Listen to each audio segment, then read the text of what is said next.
Abra sua Bíblia no Salmo de número 39. Davi, no desejo dele evitar o pecado, de evitar o erro com Deus, ele vai perceber muitas coisas aqui e vai meditar nelas, e nós vamos meditar também. E ele percebe uma das coisas, que a língua é um instrumento que pode agravar essa questão nossa com relação ao pecado, né? O uso da nossa língua. E ele, que está assim envolvido a refrear o pecado nessa condição, ele encerra a boca dele, ele faz silêncio, mas ele percebe que em algumas situações ele não consegue ficar quieto, principalmente quando deve-se falar alguma coisa com relação ao bem, né? Então ele fica inquieto dentro do coração dele. Ele quer ficar mais concentrado nas coisas eternas, né? Mais fixado nelas, e ele percebe também a questão da brevidade da vida. Ele vai falar sobre isso, vai falar sobre esse desejo de não errar, ele vai falar sobre a disciplina de Deus no erro, e que isso é pesado para a gente, mas embora haja coisas boas nisso, e que a vida ganha sentido quando o Senhor é a nossa esperança. Esse é o contexto do Salmo, e a gente vai ler e depois tirar alguns ensinos para a nossa vida aqui, tá bom? Diz assim: disse comigo mesmo, guardarei os meus caminhos para não pecar com a língua, enquanto estiver na presença do ímpio. Emudeci em silêncio, calei acerca do bem, e a minha dor se agravou. Esbraseou-se-me no peito o coração, enquanto eu meditava, ateou-se o fogo, então disse eu com a própria língua: dá-me a conhecer, Senhor, o meu fim, e qual a soma dos meus dias, para que eu reconheça a minha fragilidade. Deste aos meus dias o cumprimento de alguns palmos, a tua presença, o prazo da minha vida é nada. Na verdade, todo homem, por mais firme que esteja, é pura vaidade. Com efeito, passa o homem como uma sombra, e em vão se inquieta, amontoa tesouros e não sabe quem os levará. E eu, Senhor, que espero? Tu és a minha esperança. Livra-me de todas as minhas iniquidades, não me faças o opróbrio do insensato. Emudeço, não abro os meus lábios, porque tu fizeste isso. Tira de sobre mim o teu flagelo, pelo golpe de tua mão estou consumido. Quando castigas o homem com repreensões por causa da iniquidade, destróis nele como traça o que tem de precioso. Com efeito, todo homem é pura vaidade. Ouve, Senhor, a minha oração, escuta-me quanto grito por socorro. Não te emudeças à vista de minhas lágrimas, porque sou forasteiro à tua presença, peregrino como todos os meus pais o foram. Desvia de mim o teu olhar, para que eu tome alento, antes que eu passe e deixe de existir. Até aqui. A gente percebe aqui, eu quero destacar aqui nesse trecho, o verso 3, que ele diz assim, que o peito dele queimava, o coração dele queimava, e enquanto ele meditava, ateou-se fogo dentro dele, né? Ou seja, ele meditava. A prática da meditação é algo extremamente assim saudável para a nossa vida, e a meditação bíblica, ela significa para nós meditarmos naquilo que Deus revelou para a gente. Deus revelou para a nossa vida o que Deus revelou acerca de quem Ele é e do que Ele faz. Isso é a meditação bíblica. É diferente da meditação que busca fazer com que o pensamento não pense em nada, né? Que a gente se lance no vazio, no infinito, porque esse é um tipo de meditação, por exemplo, para o relaxamento, mas não é essa meditação que a Bíblia fala. A Bíblia fala não de nós esvaziarmos a mente, mas de nós enchermos a nossa mente com as coisas de Deus. Então nós meditamos na revelação de Deus, naquilo que Deus tem para a nossa vida. Essa é a diferença da meditação bíblica. Ele está dizendo que ele começou a meditar em alguns temas aqui que surgem no Salmo, em que ele se dedicou a pensar nisso, a refletir sobre isso. E a gente vai ter esse privilégio de ver que temas são esses que a gente deve meditar também. Por exemplo, verso 4, ele diz assim: dá-me a conhecer, Senhor, o meu fim e qual a soma dos meus dias, para que eu reconheça a minha fragilidade. E ele começou então a meditar sobre a fragilidade da vida, né? O quanto a gente é frágil, o quanto o nosso viver é frágil. Primeiro a gente já deve destacar porque ele, sendo rei, encontrou tempo para fazer isso, né? Ele reinava sobre uma nação, ele tinha muitas responsabilidades, saía à guerra, mas Davi encontrava tempo para meditar nas coisas do Senhor. Primeira coisa. E ele descreve a vida aqui no verso 5, por exemplo, ele diz assim, que os seus dias, o cumprimento dos seus dias são alguns palmos, curto, né? Que a presença de Deus, o prazo da vida dele não era nada. Olha a reflexão dele. No 5 ele diz ainda que todo homem é pura vaidade, né?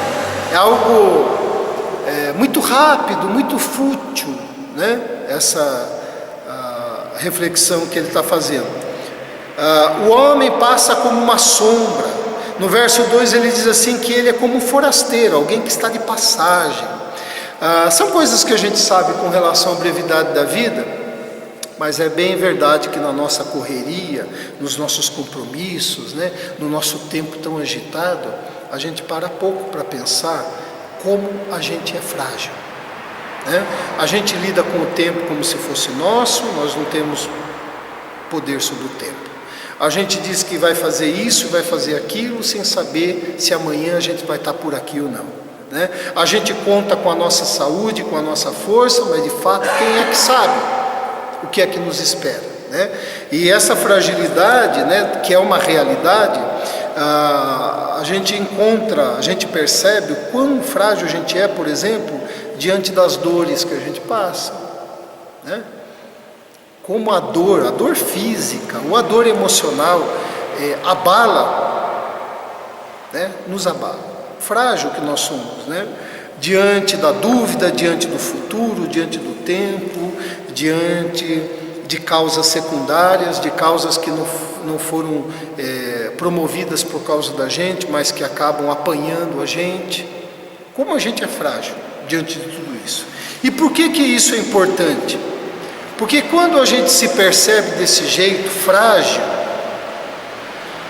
então a gente vai encontrar na palavra onde a gente pode se tornar mais forte. Quando a gente se percebe frágil, a gente dá um outro valor para a vida.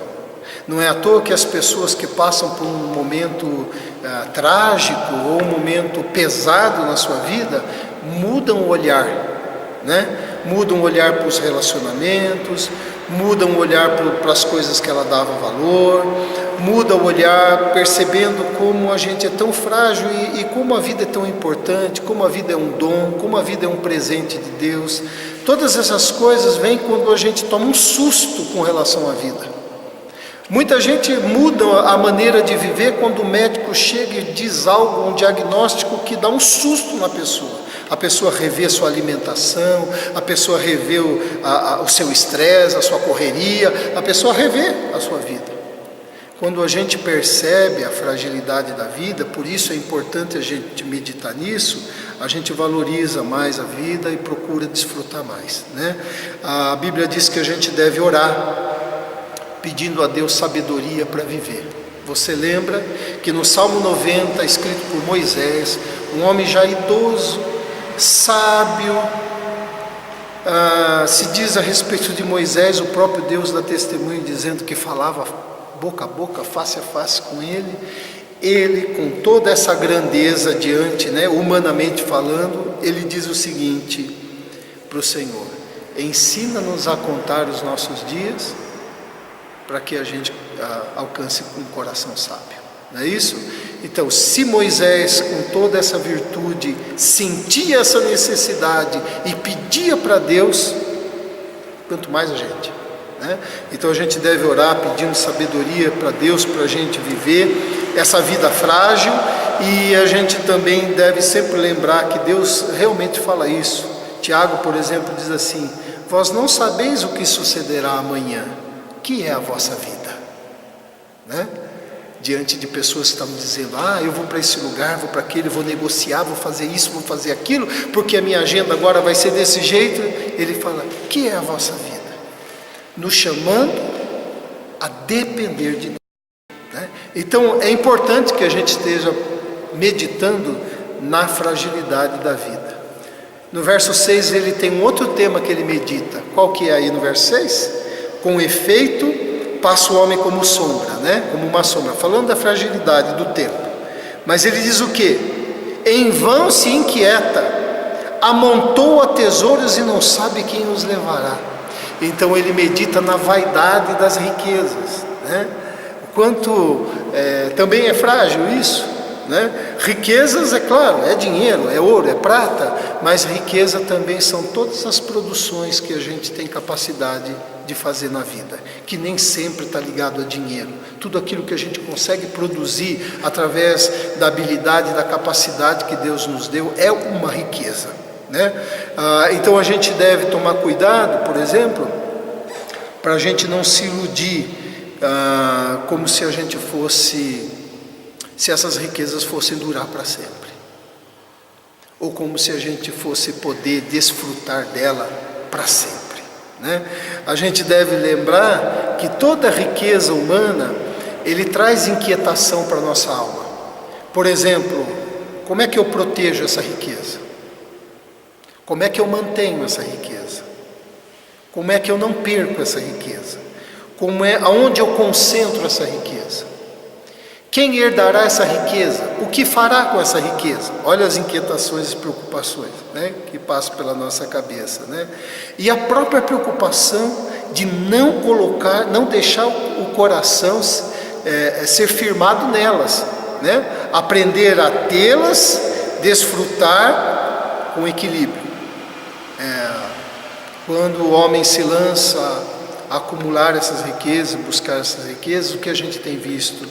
Que às vezes paga um preço na sua saúde, no estresse, não é isso? Às vezes, por causa da busca da riqueza, desarmonia na família, né? Às vezes, um mau humor, está conquistando, mas ninguém consegue conviver com o camarada, não é assim? A falta de paz, e a palavra diz um risco muito grande, que é nos distrairmos com a riqueza e perdermos a fé, né? Quando ele diz assim, porque o amor ao dinheiro é a raiz de todos os males, e alguns nessa cobiça se desviaram da fé, né? Então veja como a gente deve tomar cuidado, e Davi está refletindo, meditando sobre isso, e dizendo, né, em vão o homem se inquieta, a vida dele é tão breve, tão frágil, ele se inquieta, amontou e não sabe nem quem que vai levar tudo isso, né? Não que ela não seja boa, ou seja, o trabalho traz algum significado na nossa vida, o trabalho faz com que a gente deixe nessa vida alguma coisa boa, nossa, que faz parte de nós para alguém, mas nós não podemos colocar nisso o fim último, a essência do nosso viver, né?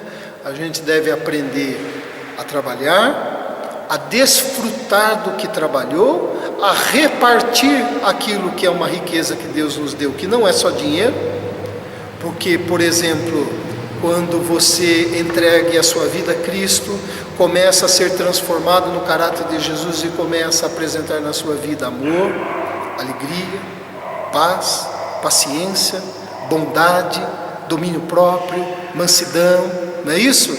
Estas coisas devem ser repartidas. A gente repartir a nossa alegria, o amor, a paciência, não é isso? Do contrário, não tem sentido receber, né? Então, esse equilíbrio é necessário, e é um tema aqui que ele medita, importante para a gente meditar. Você vai falar, mas eu não tenho dinheiro, mas não é, riqueza não é só dinheiro. Riqueza são todas as graças que Deus derramou sobre a nossa vida, na qual nós podemos repartir com alguém. Isso é riqueza. Aliás, Jesus ensina que a gente não deve acumular, que a gente tem que distribuir, não é? Então, outro tema que ele medita aqui, importante para nós, está no verso 8. Ele diz assim, livra-me de todas as minhas iniquidades. ele está meditando na seriedade do pecado, do erro na nossa vida, né? Ou dos erros que a gente possui. Ele está falando: Senhor, livra-me disso, porque ele percebe quão terrível, quão difícil, quão sutil, quão triste é a consequência do pecado na sua vida. Davi sabia disso, os irmãos sabem da história de Davi. E a palavra diz que é loucura a gente não considerar isso. A primeira palavra já diz que nós somos mentirosos se nós dissermos que não temos pecado algum. A verdade não está em nós, a nossa natureza é errante. E a palavra diz assim: os loucos zombam do pecado, mas os retos, a boa vontade de refletir, de mudar, né, de perceber a importância. Quando eu levo a sério a questão do erro na minha vida, surge para mim a possibilidade de enxergar o amor de Deus, porque Deus tem amor pelo pecador, né? Paulo diz assim: do qual dos principais sou eu, né? Aí como é que a gente vai enxergar o amor de Deus se a gente não enxergar que somos errantes? Como é que nós vamos clamar a salvação, invocar a salvação de Deus, se eu achar que eu não preciso ser salvo, né? Então, considerar a seriedade do pecado, das consequências disso na nossa vida, leva a gente também a fazer uma faxina, a fazer limpezas no nosso pensamento, nas nossas atitudes, nas coisas que a gente abriga como sentimento no nosso coração. Mas se eu não considerar a seriedade dele, eu não faço nada disso. Eu não enxergo o amor de Deus, eu não faço um autoexame na minha vida, eu não melhoro, eu não permito a transformação, eu não dou razão a Deus quando Deus diz que nós somos pecadores, né? Então, isso é importante, considerar na nossa vida a seriedade dos nossos erros. E mais um tema aqui que eu quero destacar é que no verso 7, quando ele diz assim: e eu, Senhor, que espero? Tu és a minha esperança. Em meio à sua meditação, em meio a isso que nós falamos, veja só, meditarmos na brevidade da vida, meditarmos na seriedade do pecado, meditarmos na vaidade das riquezas, a gente poderia se lançar a um pessimismo, a uma tristeza, e falar: puxa, se é desse jeito então.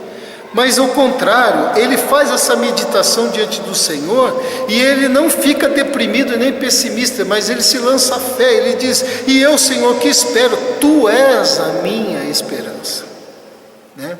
Mostrando que mesmo na brevidade da vida eu posso viver algo melhor, mesmo diante da vaidade das riquezas eu posso viver trabalhando em cima delas de uma maneira equilibrada, que eu posso, com relação à seriedade do pecado, ter algo transformado em mim. Tu és a minha esperança, no Senhor há esperança por essas coisas, né? Brota do lábio dele isso: nem tudo está perdido.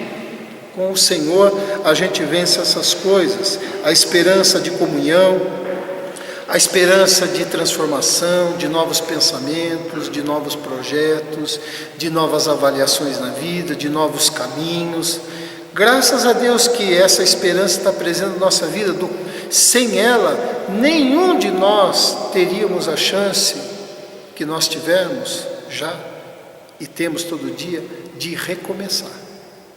Se não tivesse esperança, se Deus dissesse: errou, acabou, nenhum de nós poderíamos recomeçar mais, porque nós não deixamos de errar. Mas no Senhor, essa esperança de mudança, de confissão, de perdão, de um novo caminho, e aí a gente tem essa possibilidade do recomeço, de aproximação, de se libertar. Quantas pessoas, por meio do perdão, de entender os caminhos de Deus, ficaram libertas de ressentimentos, de amarguras, de lembranças na sua vida, do impacto de coisas do passado que tinham um peso, e hoje ela não esqueceu, mas não tem mais aquele peso, por causa da graça, né? Por causa da esperança no Senhor. Então eu queria deixar essa palavra para a gente, encorajando você a meditar naquilo que Deus revelou na sua palavra, né?